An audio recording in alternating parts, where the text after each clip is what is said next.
Hello and welcome back to Portable Magic. I am Trinity and here to talk about some books. So today, I have been debating how I was going to bring you my September, October, November, and December wrap-ups because yes, it has been that long. I really had no idea what I was going to do, if I was just going to put them out one every week and hope that I caught up. But like I said in a few videos past, I had a burnout with Booktube, I had a burnout with reading. And so in those months, I didn't read a ton anyway. And I was kind of burnt out on the whole wrap up idea because it was becoming daunting. Let's be honest, it was becoming a daunting task to try and figure out how I was going to do this. Now, it's February, and in February, I will be participating in Jante's Inferno. So I'm going to take a little bit of inspiration from Jan here a little bit, and we are going to wrap up my end of the year via the Reread, Rewrite, Burn Challenge.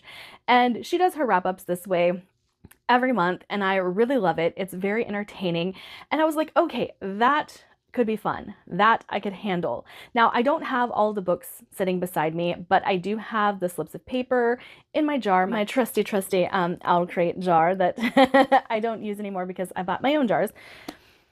But I'm gonna do it this way to save myself some grief, so you guys get to see the books that I have read and kind of talk through them a little bit without burning myself out yet again. So let's go ahead and start. And if you don't know what the Reread, Rewrite, Burn challenge is, basically you draw 3 titles from a jar. Those 3 titles go head to head in the Reread, Rewrite, or Burn challenge, and you pick which one you're going to reread, rewrite, or burn. Simple enough, right? Okay, here it is. Let's see what our first 3 contenders are going to be. Hopefully you guys can see these because I wrote them on lined paper. Oh, Phantasma. Oh. Also, I'm going to hate myself in editing because I don't have any of the books sitting next to me. Asunder. Ooh, and the 13th Child. I don't like this matchup. Right out the gate, we're coming with some hard hitters. Okay, so I just have to say it. I'm going to reread Phantasma because Phantasma was a 5-star read for me. Absolutely loved it. It is a romantasy that is more along the lines of paranormal, and it's about a girl who gets embroiled in this competition where she has to go to this haunted house and escape essentially the levels of hell, which Jante's Inferno is based upon, the escaping the levels of hell. So fitting here. But I would definitely reread Phantasma. I should have put it in my favorites of the year, but I didn't because I was trying to make it a little bit more even on what books I talked about, but it was fantastic. I would rewrite the 13th Child. I wish that the 13th Child would have had a little bit more eeriness to it, a little bit more of the gothic feel that I expect from Aaron A. Craig, but it was really good. I give it 4.5 stars. So that leaves Asunder. Asunder, I guess I would burn. Okay, so the reason for this is because, well, 2 hard-hitting contenders coming up next to it. It probably wouldn't have been a burn if it had been other books that were coming up against it, but I honestly found it a little forgettable, which I know is crazy because so many people that I have talked to have loved this. And I believe Esme, it was one of her favorite books of the year. And I honestly think it was right book, wrong time for me. I didn't get invested, but I think it was at a time when my mental state was starting to go downhill and I just couldn't focus on the book. And so it kind of made it forgettable for me. So I honestly, Asunder, I would probably at some point reread because I don't remember what happened. But in the spirit of this game, it is a burn. Okay, our next 3 contenders here. Let's see. The Will of the Many.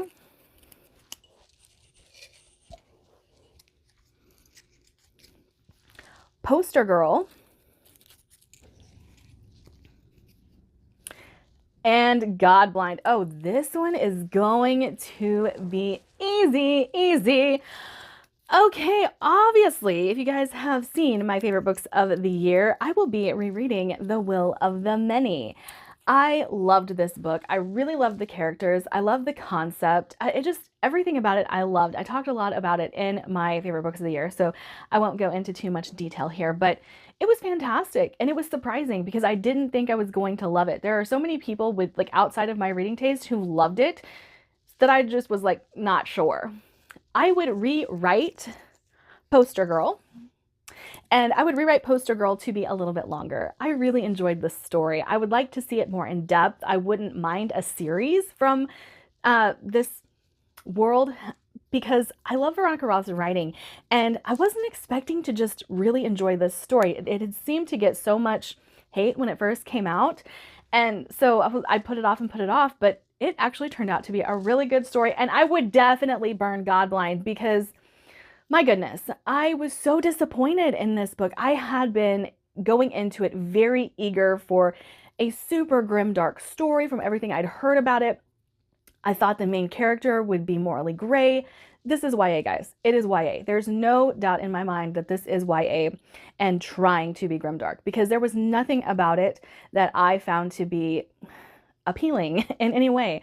Our main character was whiny, and I am glad I never invested in the entire series. I just held on to that one book. It took me a long time to get to it, which I think it was my brain telling me, you're not going to like that. You know, me having some ESP with that book, because it should have been on multiple TBRs of mine and had been on multiple TBRs of mine, and then I just never got around to it. So yeah, I'm burning Godblind. All right, our next three.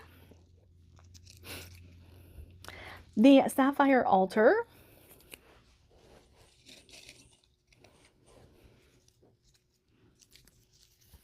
Daughter of No Worlds. Two big contenders there. That's a little scary. Oh, Not in Love. Oh, I don't like this. Ali Hazelwood is a favorite author of mine, but I really loved Daughter of No Worlds by Carissa Broadbent. So I'm gonna have to say reread Daughter of No Worlds because I mean it's the goat. I can't I can't go against Carissa Broadbent, which I guess Ali is a goat in her own right. I would rewrite Not in Love. It was a little heavy on the smut factor, but it was also probably one of her best books. So I guess I would tone down the smut and put a little bit more emotion into the book. That's the only criticism I have though, so I don't really know where to go with that. And then I would burn the Sapphire Altar. While I really enjoy this series, it is a 4-star series at most for me. And those two books were 4.5 and 5 stars. So it can't really compete with those two books, even though it's apples and oranges. I like The Bladed Faith, The Sapphire Altar, and I'm very excited to read The Slain Divine. But it's a 4-star series right now. So I can't, I can't push it up when those two were actually very, very good. It feels a little weird to place a romance above a, you know, epic fantasy. Okay, and I've got my 3 here. Okay, let's see. Ooh, Kill Creek. Yeah, that was a good book. Oh, City of Mirth and Malice. Oh no. Oh, and Dreadful Company. Okay, I liked all of these. I really liked all of these. I don't know which one I'm going to burn. Oh, this is difficult. This is harder than I thought it would be. Okay, I'll reread City of Mirth and Malice because I really love this series so far, and there's only 2 of them out. Railroad Tycoon, a female railroad tycoon at that. I love that concept because you guys know my husband works for the railroad. So the fact that it is a female in this position just really gets to me. But this series actually has a really good plot, and that's really hard to find in romantasy. So I would definitely reread that. Oh, rewrite. What would I rewrite? What would I burn? I don't know. I guess I would rewrite Kill Creek. What would I rewrite about it? I don't know. I honestly don't know. How do you fix a book that was just genuinely good? I would find something and rewrite it. Maybe make it a bit more intense. I did feel like some of the intensity he pulled away from a little bit in Kill Creek, but I don't know how I would do that. But yeah. And then I guess I'm burning Dreadful Company, even though I really do like this series. And I'm burning this for the simple fact, again, the other two were so good, but this is not a favorite series of mine. It would be in my top 100 for sure, but it's also one of those that it's just enjoyable, fun time. It's not anything groundbreaking or anything like that. It's just a good time. Good writing, good characters, decent plot, and they're fun. And I don't know, but I guess in this scenario, I would burn it. All right, here we go. Here we go. 1, 2, and 3. Okay, what do we have? What do we have? A Monsoon Rising.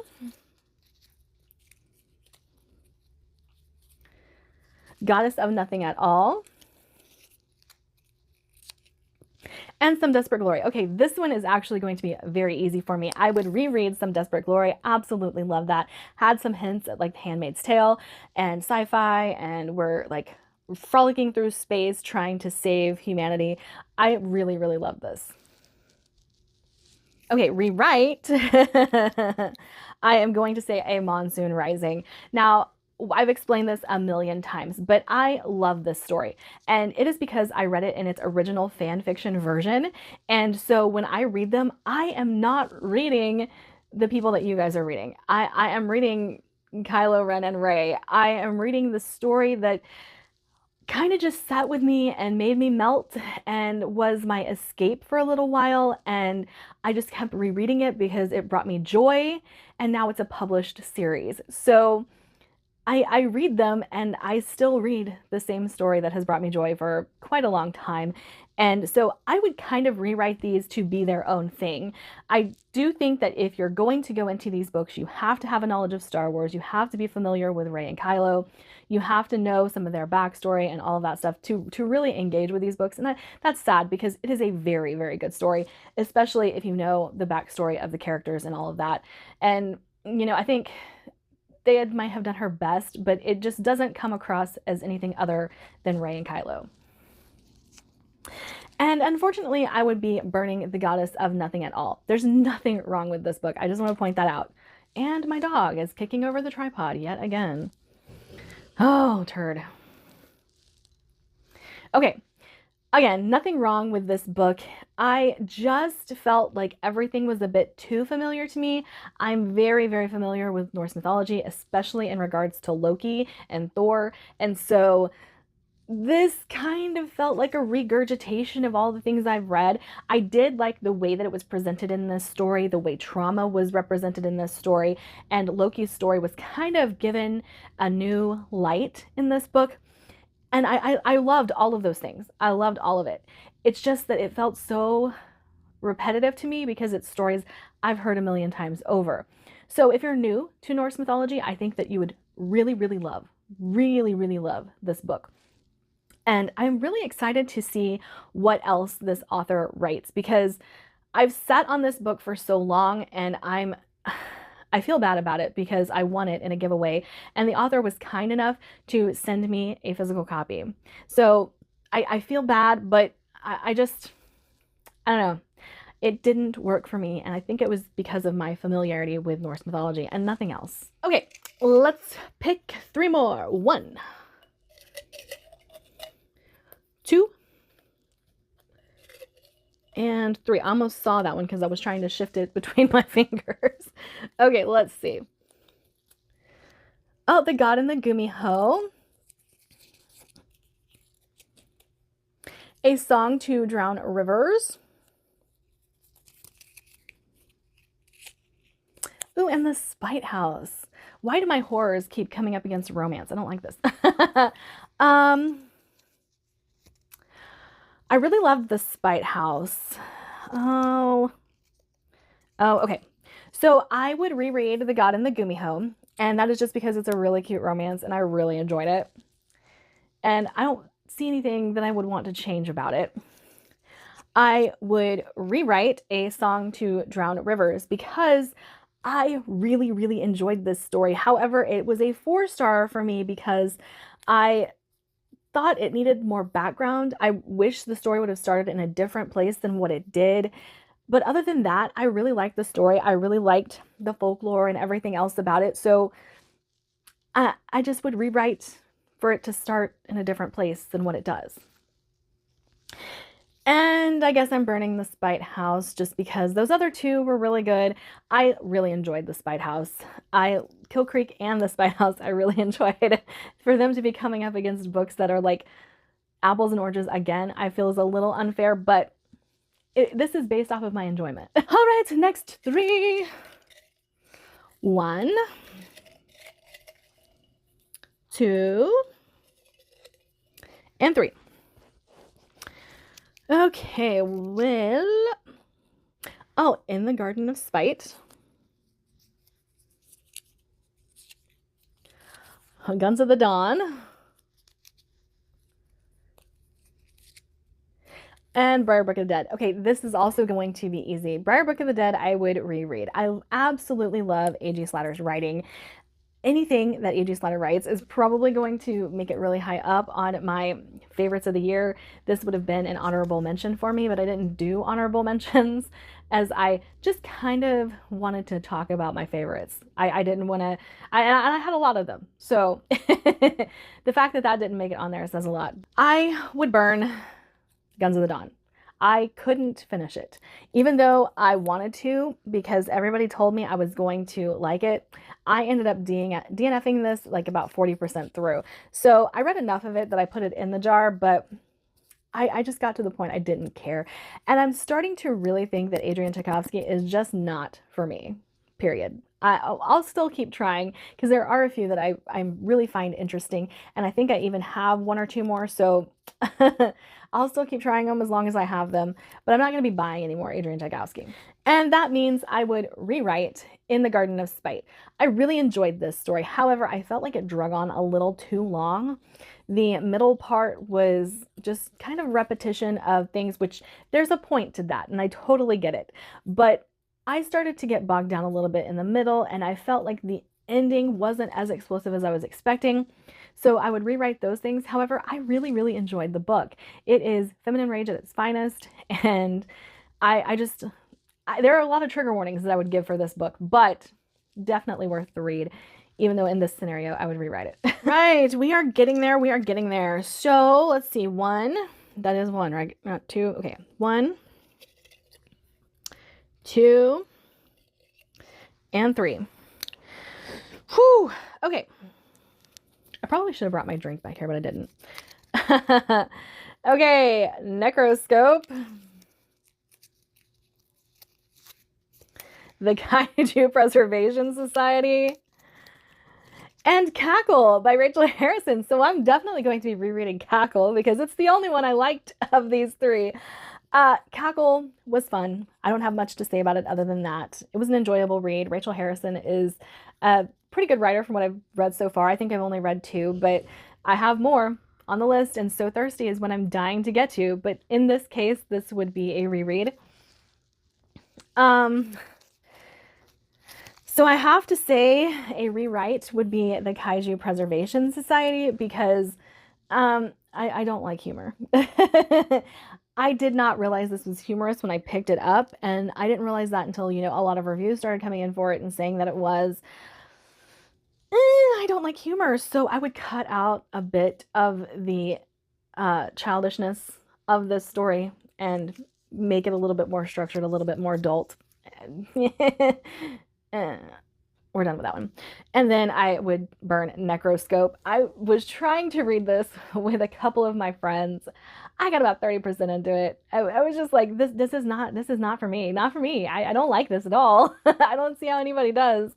And I don't know if it was like the whole spy novel aspect that I wasn't expecting, but I didn't care for it. Not a bit of it. So Brian Lumley and Necroscope, not for me. Even though it's about vampires, I don't like it. Okay, 1, we are getting towards the end, closer, so much closer. 2 and 3, yes, that's 1. Okay. Ta-da! Okay, Immortal Dark, To Winter Nights, and Darkwater Daughter. Okay, so I'm going to be a little cheeky here and say I would reread Immortal Dark because this felt like an adult Vampire Academy. And I loved Vampire Academy growing up. And so this just felt like that, but elevated, a little darker. And I loved everything about it. It was a 5-star read for me. So very easy pick there. And here's where I get cheeky. I would rewrite To Winter Nights because guess what? I probably will. I am a Dragon Age fanfiction writer. So what I don't like about Veilguard and the fact that we're probably never getting another Dragon Age game again, I will be writing about. So that's my cheeky answer for that. And then I would burn Darkwater Daughter. Honestly, I thought about this after reading it. This is not for me, and I don't know if it is the fact that our plot just meanders the entire story, or if I just didn't connect with the characters or the writing style. I'm not sure. I really loved the first book I read by H.M. Long. Really, really enjoyed it. And my dog is determined. This tripod does not need to exist. But I didn't really like this book. I gave it 3 stars. It was fine. Nope, done with it. So we'll burn that one. Not very many more left, like I said. 1, 2, and 3. Okay. So let's see. Mary. Oh, Mary. All the Hidden Paths. Ooh, this is going to be a hard one. House of Bane and Blood. Oh my gosh, this is going to be a really hard one. Okay, so I would reread House of Bane and Blood. Again, City of Mirth I've already talked about, and this is the first book in that series. I really, really love it. I think it is fantastic. So I would reread that. Oh. I would I would rewrite All the Hidden Paths. There's nothing wrong with it. I just have to pick one to rewrite. And then I'd burn Mary. But I don't know why I would burn Mary because I love Mary. I have no good options here. Yeah, Mary was very good, very good. And the fact that a male author took on a very feminine issue and did such a great job with it, impressive. I really like the character of Mary. I really like the story of Mary. I'm sorry that my dog is just being a butthead today, but I really like this story. So like that feels a little sacrilege, but it is what it is. Okay. I am down to my last few here. So let's just do it this way. The eyes are the best part. The gin waits 1,000 years or 100 years. Oh, and Bloom. Okay, well, I definitely know which one I would burn, and the gin waits 100 years is the one I would burn. I really, it was okay. It was meh. Nothing great to say about that or bad. So I would reread Bloom. I really, really enjoyed it. And the eyes are the best part I would rewrite. And I would basically just put a little bit more actual horror into the story. It's a literary horror, so it's not really all that horrific. And I would have liked to have had like a little bit more tension, a little bit more of the ick factor, which there's a lot of ick factor to go with this book, but not to the level that I was hoping. And so, I would just rewrite that. And the last book that we have is Horror Store, which is Grady Hendrix, and I would reread that. So that is it for this long wrap up of Reread, Rewrite, Burn for the final books that I read in the year that I didn't get a chance to wrap up. And I hope you guys enjoyed this way of doing it, because I've been racking my brain, like I said, trying to figure out a way to come up with a way like to make this fun and not be an hour long. That's it for me today. Like, subscribe, do all the fun things. Don't forget all of my links are in a Linktree link down below, including my Patreon if you'd like to support this channel and everything I do here. Bye.